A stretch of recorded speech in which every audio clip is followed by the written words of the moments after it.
Hi friends, நம்ம பார்க்க போகிற திரைப்படம் ஹாட் ஸ்பாட். இதில் டைரக்ட் பண்ணது வந்து பார்த்திங்கன்னா விக்னேஷ் கார்த்திக். ரைட்டிங் ஒரு விக்னேஷ் கார்த்திக் தான் பண்ணியிருக்காங்க. நடிச்சவங்க பார்த்திங்கன்னா அம்மா அபிராமி, ஆதித்யா பாஸ்கர், ஜனனி ஐயர், கலையரசன், கௌரி கிஷன், சாண்டி மாஸ்டர், சுபாஷ் செல்வம் மற்றும் பலர் நடிச்சிருக்காங்க.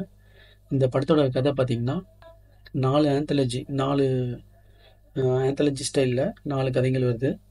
அதில் ஒன்று பின்ன ஒன்று வரும். அதில் ஒரு இளம் இயக்குனர் வந்து ஃபஸ்ட்டு வந்து அவர் ப்ரொடியூசர்கிட்ட கதை சொல்ல வர்றாரு. அவர் டைம் லைன் 10 நிமிஷம் கொடுப்பாரு. அதில் அவர் கதை சொல்ல ஸ்டார்ட் பண்ணோன்னே எப்படி இந்த படம் போகுதுன்றது தான் கதை. 4 கதை வரும். முதல்ல வந்து பார்த்திங்கன்னா ஒரு லவ் பண்ணிவிட்டு அவங்க கல்யாணம் பண்ணுறதுக்கு இது பண்ணுவாங்க. அந்த கல்யாணம் வந்து அந்த பொண்ணு திடீர்னு வேணான்னிடும். கொஞ்சம் தள்ளி போகலாம் அப்படின்னும். அப்போ வந்து அதுக்கு என்ன தீர்வு, அப்போ வந்து அவர் தூங்கும்போது அவருக்கு தீர்வு வந்து கனவாக கிடைக்கும். அதில் வந்து அந்த மாற்றத்தை வந்து ஒரு பொண்ணு பார்க்க வரும்போது அவர் சொல்லுவார். அது வந்து ஏற்புடையதா இருக்குமா இல்லையா அப்படின்னு தான் படத்தோட கதை. ஆனால் அது வந்து நல்லா ஒரு ஒர்க் அவுட் ஆச்சு. அவர் சொன்ன கருத்துக்கெல்லாம் வந்து நல்லா ஒர்க் அவுட் ஆச்சு. அதில் வந்து ஆதித்ய பாஸ்கர் வந்து நல்லா நடிச்சிருந்தார். அளவான நடிப்பு, ரொம்ப எதுவும் தேவையில்லாமல் இது பேசுறது அது மாதிரிலாம் இல்லாமல் கரெக்டாக அந்த இது போச்சு. அப்போ சொன்னோன்னா அந்த ப்ரொடியூசர் அதில் வந்து இம்ப்ரெஸ் ஆகிட்டு இது கொஞ்சம் தானே போதுன்னுவார். இல்லை, இது மாதிரி எனக்கு கிட்ட 3 கதை இருக்குன்னுவார். அடுத்த கதை ஒன்று சொல்லுவார். அப்போ சாண்டி மாஸ்டரோட கதை வரும்.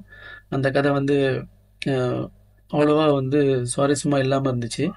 3வது கதையும் அதே மாதிரி தான் இருந்துச்சு. ஆனால் 4வது கதை வந்து பார்த்திங்கன்னா முக்கியமாக எல்லாருமே பார்க்க வேண்டிய ஒரு சிறப்பான ஒரு கதை அது.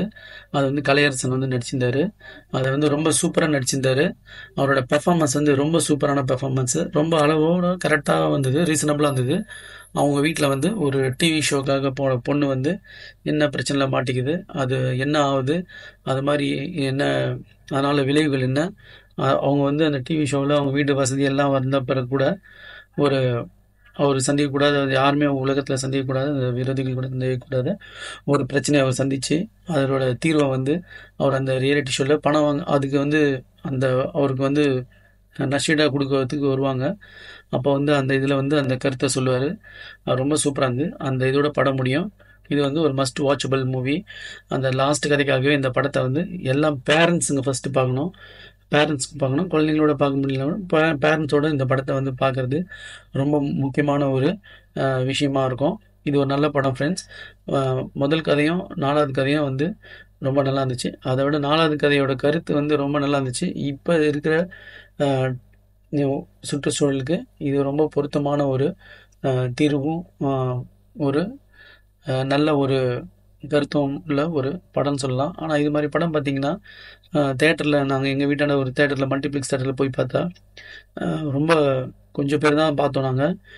அதுவே பார்த்திங்கன்னா மஞ்சுமல் பாய்ஸ் அது மாதிரி படத்துக்கு பார்த்திங்கன்னா ரொம்ப ரஷ் இருந்துச்சு.